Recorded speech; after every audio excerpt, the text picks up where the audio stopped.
Toujours le frère Svanko, dans la continuité des messages. Le frère Svanko, disciple de Zulula, nous sommes là dans l'action, par la manifestation de la grâce de Tété.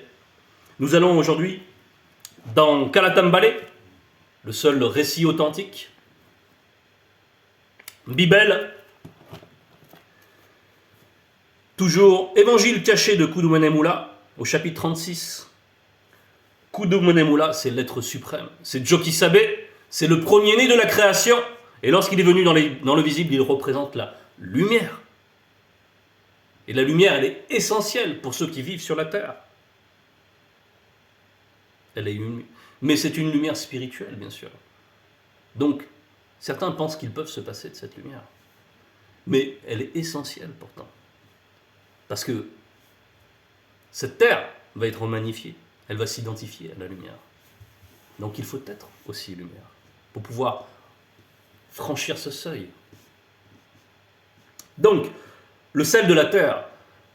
Le sel de la terre, c'est une expression qui donc nous parle de la nature. Parce que la nature nous enseigne, parce qu'on est enseigné par la nature.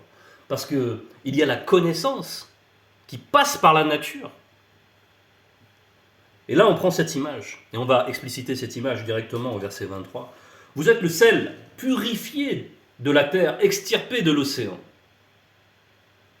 Mais si le sel perd sa saveur, avec quoi la lui rendra-t-on? On nous dit, vous êtes le sel purifié. Donc on nous identifie, nous, qui avons reçu la connaissance par l'action de notre Moulédi en cette époque, qui est le deuxième né de la création, qui est donc le compagnon de Jokisabe, par-delà même la non-existence.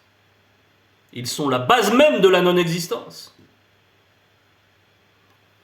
Mais ils viennent ici, dans cette dimension, et ils nous initient. Donc, une fois qu'on reçoit cet enseignement, ce qui se produit, c'est qu'on est purifié.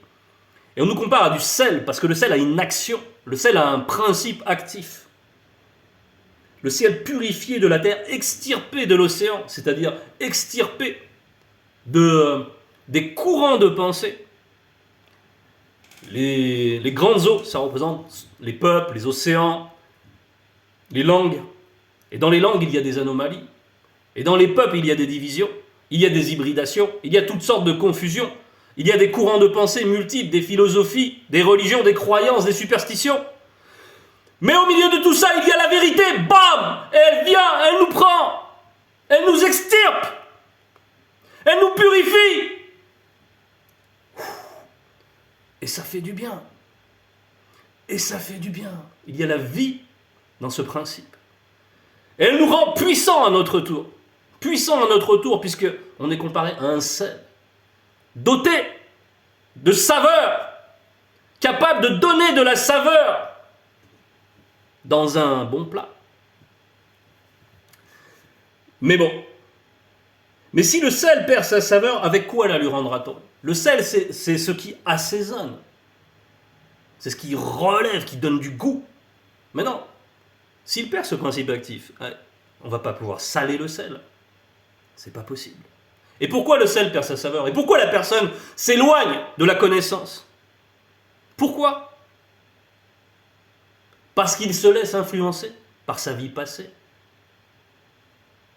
Parce qu'il se laisse influencer par les courants de pensée à nouveau, par l'océan qui veut reprendre ses droits. Les courants de pensée qui veulent encore l'influencer. Ah, mais les kémites, ils disent ça. Ah, mais ça ressemble à ce qu'a dit le frère Zulula. Ah, et on commence à écouter. Et on commence à comparer. C'est bien de comparer, mais attention, on peut s'égarer. Ça dépend comment on rentre. C'est-à-dire que si fréquenter les doctrines du dehors commence à provoquer du doute, aïe, c'est là le problème. C'est le rapport à la connaissance. Le rapport à la connaissance, c'est la foi. Parce que la foi vient de ce qu'on entend. Ensuite, il y a ce qu'on accepte. Et ce qu'on accepte, c'est la foi. C'est la confiance. Et si on perd la confiance, on commence à s'éteindre. On commence à perdre ce principe actif. On commence à se perdre soi-même. Pour ça, dans la suite du verset, il dit « Il ne sert plus qu'à être jeté dehors et foulé aux pieds par les non-initiés rebelles, les blancs et les sans-mêlés. » Oui, Le sel, c'est un cristal doté de cette... c'est un petit grain doté d'une puissance. Mais s'il perd donc cette puissance, il devient juste un petit grain de sable. Donc on le retrouve là sur la plage, et tout le monde marche sur ce grain de sable comme s'il n'avait aucune valeur. Et le fait d'être piétiné comme ça veut dire d'être à nouveau dominé par les Blancs, par les sans-mêlés, par les forces du monde occulte, qui animent tous ces gens-là, qui les agitent. À tout vent de doctrine, ils sont emportés.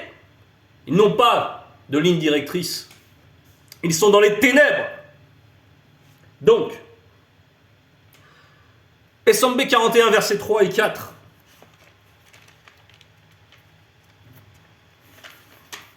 Page 761. Conduisez-vous avec sagesse envers ceux du dehors. On nous parle de ceux du dehors. Donc là, le grain de sel, il se retrouve avec ceux du dehors. Et rachetez le temps perdu d'autrefois. Rachetez. En mettant en action la connaissance que nous avons reçue. En la rendant fertile dans les œuvres. Nous allons le voir. Donc il s'agit de s'éloigner de ce temps perdu, et non plus de s'identifier à ce temps perdu. C'est pour ça qu'il ne faut pas ressasser les idées du passé. La personne qui était avant la foi, ce n'est plus nous. Il faut bien mettre la limite. Il faut plus s'identifier à cela. L'identification, c'est important, on y reviendra. Et on nous parle ici d'une conduite avec sagesse, c'est-à-dire conforme à l'enseignement. Il y aura que la sagesse, on va y revenir aussi certainement. Donc verset 4, que votre parole soit toujours accompagnée de grâce, assaisonnée symboliquement de sel, afin que vous sachiez comment il faut répondre à chacun. Donc dans ce sel, il y a la connaissance, il y a la foi, il y a le discernement, puisqu'on nous demande de faire les choses avec sagesse, et on nous dit qu'il faut répondre à chacun, à ceux du dehors,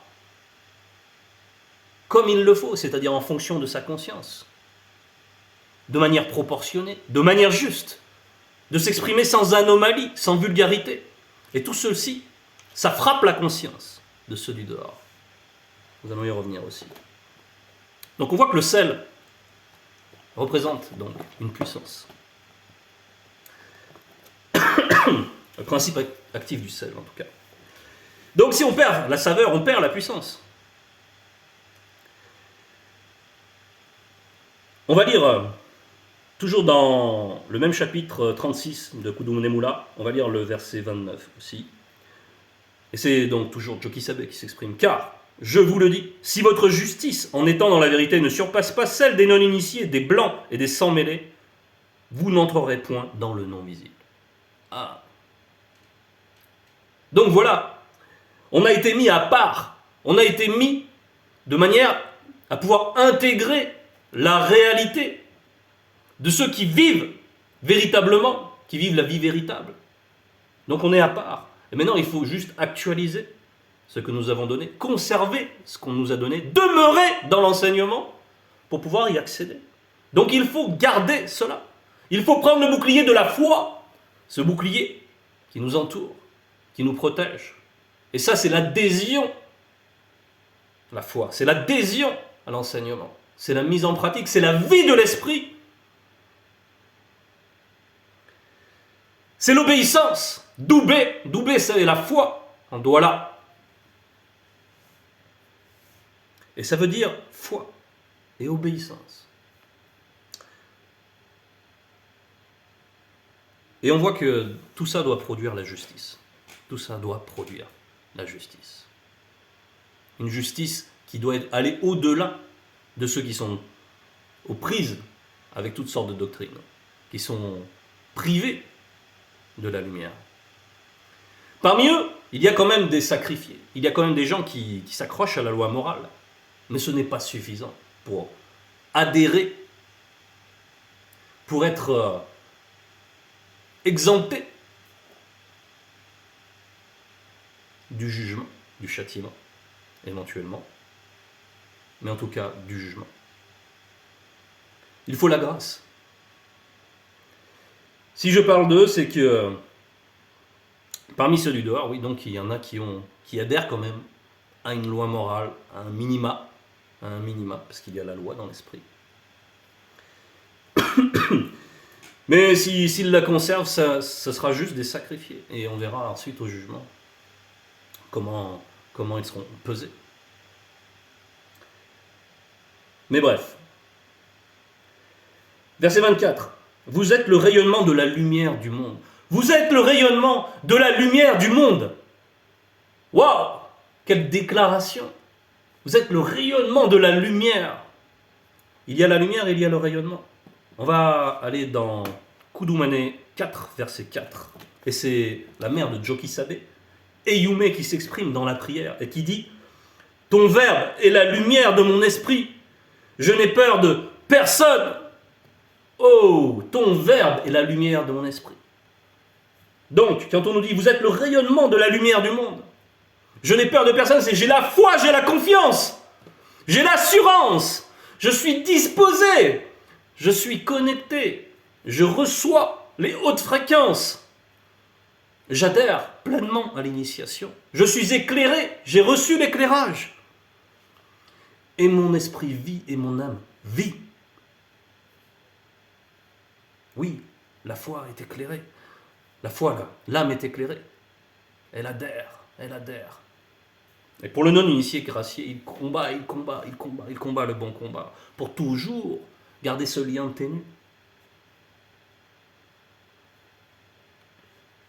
Vous êtes le rayonnement de la lumière du monde. Une ville située sur une montagne ne doit être cachée. Il en est de même d'une lampe. Quand on l'allume, ce n'est pas pour la mettre sous un meuble, au contraire, on la met bien haut et elle brille pour tous ceux qui sont dans la pièce. Donc, ici on nous parle de ce que nous sommes, c'est-à-dire que le sel, ou encore la lumière. Le sel, c'est quelque chose qui interpelle. La lumière, c'est quelque chose qui frappe la vue. C'est quelque chose qui détonne. C'est quelque chose qui, pour ceux qui sont en dehors, pour ceux qui sont dans les ténèbres, provoque un étonnement, provoque une réaction, interpelle.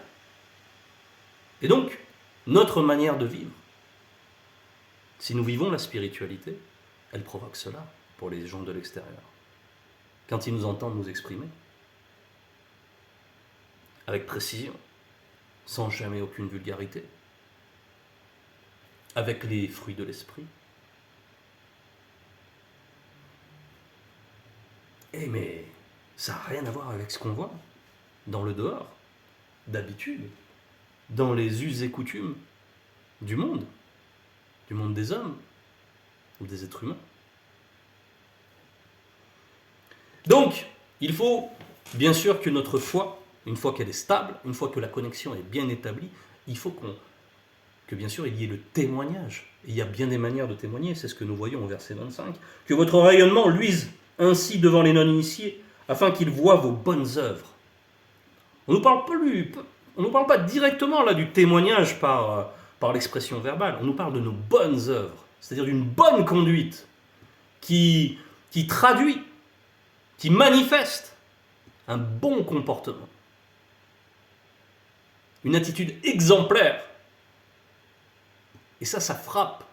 C'est un langage déjà, c'est un langage très puissant. Il y a la lumière, il y a la grâce qui émane, et après il y a l'aura qui émane de tout cela. C'est la pureté, c'est la sanctification. Ça crée des vibrations. Et plus on est sanctifié, plus ces vibrations sont puissantes. Et plus elles dérangent le monde occulte. Et plus elles frappent la conscience des non-initiés. Des blancs et des sans mêlés. Donc, que votre rayonnement luise ainsi devant les non-initiés, afin qu'ils voient vos bonnes œuvres, celles d'une foi agissante, d'une foi qui est appliquée, bien sûr, qui met en pratique, et qui glorifie Tété, qui vit inexplicablement hors de toute réalité, et même au-delà de la non-existence. Et donc là, il y a le témoignage par rapport à ce qui fait cette fierté que nous avons. Il y a le témoignage. Mais qui es-tu? Parce que il y a, on a parlé de la lumière. On a dit que ton verbe est la lumière de mon moi divin, de mon esprit. Donc il y a l'identité. Et l'identité, c'est par rapport à Tété. Nous sommes enfants de Tété. Nous le savons. Et nous avançons avec cette assurance. Avec ce lien. Car le Mundi Musambi, c'est le lien familier avec les entités du monde, du grand ordre des choses. Et nous avançons donc avec tout cela, avec cette escorte, avec cette harmonie, avec tout ce qui constitue ce qui nous entoure, le réel. Et donc il y a cette identité. Et ça bien sûr, c'est un témoignage. On nous parle ici du témoignage, c'est-à-dire que on va pouvoir avoir l'occasion de témoigner de qui est Loba. Déjà là, quand on nous dit qu'il vit inexplicablement hors de toute réalité, et même au-delà de la non-existence, au-delà de tous les concepts, au-delà de toutes les notions, au-delà de tout entendement, Loba est inexplicablement.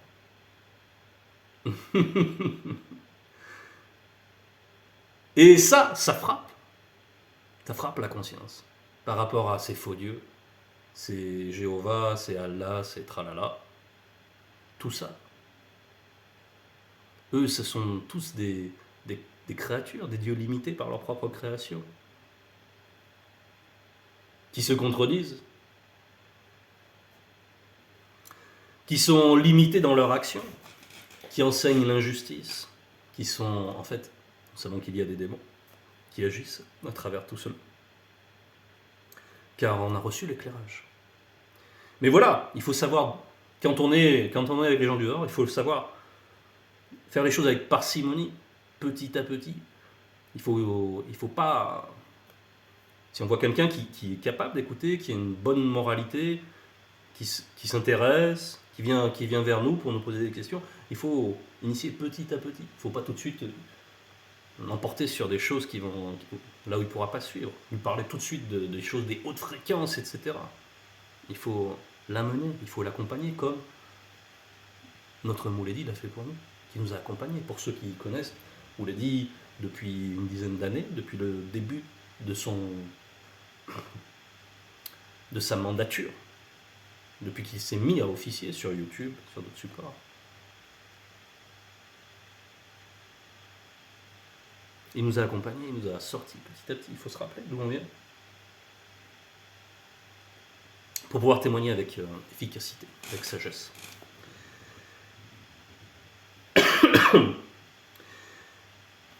Jogi Sabe dit au verset 26, « Je suis aussi venu abolir la loi établie par les faux prophètes. » Je suis aussi venu abolir la loi établie par les faux prophètes. C'est l'effet de la lumière, c'est l'effet du rayonnement qui balaye les ténèbres, qui balaye la fausse doctrine des faux prophètes.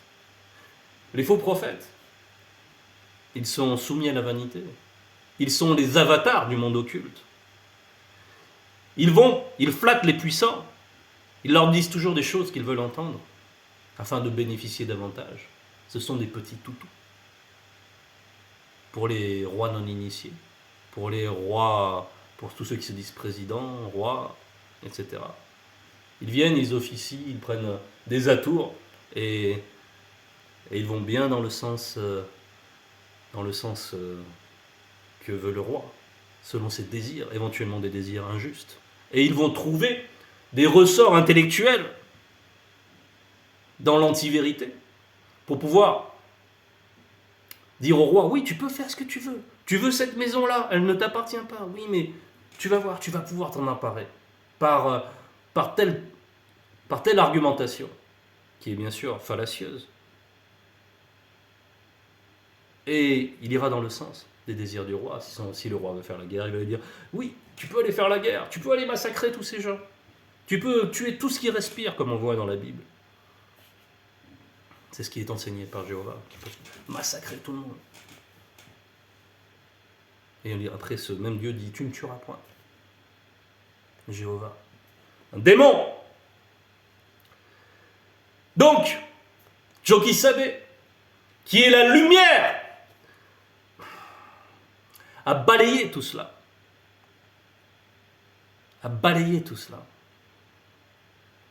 Il a remis à leur place tous ceux qui se présentent comme des défenseurs de la loi établie par les faux prophètes. Tous les sectaires, tous les religieux. Parce que voilà, les religieux, ils ont des faux prophètes, ils ont des fausses autorités. Et on voit ce que ça donne. C'est l'hybridation dans leur livre entre la vérité et le mensonge. Vous prenez dans la Bible, il y a des éléments de vérité, mais elles sont mêlées au mensonge. C'est l'hybridation. C'est donc la déformation. C'est donc le mensonge, c'est donc l'antivérité, la contamination, et c'est donc le règne de l'injustice. Parce que par exemple, ces Bibles avalisent l'esclavage, c'est juste un exemple, le meurtre, etc. Même dans le soi-disant Nouveau Testament, même si c'est n'importe quoi, même là-dedans, de ceux qui se revendiquent chrétiens, qui disent « Oh, la loi, elle a été modifiée. » Dans leur Bible, il est dit que le ciel et la terre ne passeront point. Qu'il n'y aura pas un iota qui se changera. Ouais. Eh bien, dans cette partie-là, on avalise aussi l'esclavage. 1 Timothée 6:1, si quelqu'un veut les voir. Voilà, donc c'est la promotion de l'iniquité. C'est le travail des scribes mensongers. Tout ça, Jokisabe en son temps a dévasté tout cela. Et aujourd'hui, c'est notre Mloudi, Zulu Lassan, qui œuvre ainsi. Et nous, qui sommes le sel de la terre, nous qui sommes des petits feux, tels Zulula, nous devons éclairer aussi. Nous devons être en mesure de remettre à leur place ceux qui se revendiquent de ces faux prophètes, ceux qui se revendiquent de ces lois iniques qui produisent l'injustice. Oui, parce que les lois du Verbe, elles produisent la pure justice. C'est ce qu'on peut leur faire observer. Il faut être en mesure d'utiliser cette connaissance et de l'utiliser avec sagesse, avec l'assaisonnement voulu. Verset 27, « Car je vous le dis, en vérité, avant que le ciel et la terre visible disparaissent, pas un seul point sur un i, pas une seule lettre, ni le plus petit détail ne disparaîtra dans Kalatam Balé, avant que tout n'ait été réalisé. » Kalatam Balé, oui, c'est un support. Mais Kalatam Balé, c'est le livre de la vérité. Et le livre de la vérité contient la création. C'est la création, le livre de la vérité. Chaque point sur un i a son importance. Chaque détail. Derrière, il y a des entités. Il y a un ordonnancement. Il y a un modèle. Et ça ne peut pas être altéré. Même s'il y a eu des Bibles, même s'il y a eu des écrits falsifiés. Mais ça n'altère pas la structure de l'univers. Ça n'altère pas la structure de la création. Ça n'altère pas l'ADN. Derrière chaque particule, derrière chaque ordonnancement. Tout cela est conditionné par le spirituel. Le visible, ce n'est que la manifestation du spirituel. C'est le modèle, le spirituel. Eh bien, ce modèle, il est inaltérable. Et à chaque fois que quelqu'un sera mandaté, il bénéficiera de ce lien qui permet de contrecarrer toutes les fausses doctrines, de rétablir l'ordre, la loi pure, la pureté, cette pureté qui est conférée au sel. C'était le message.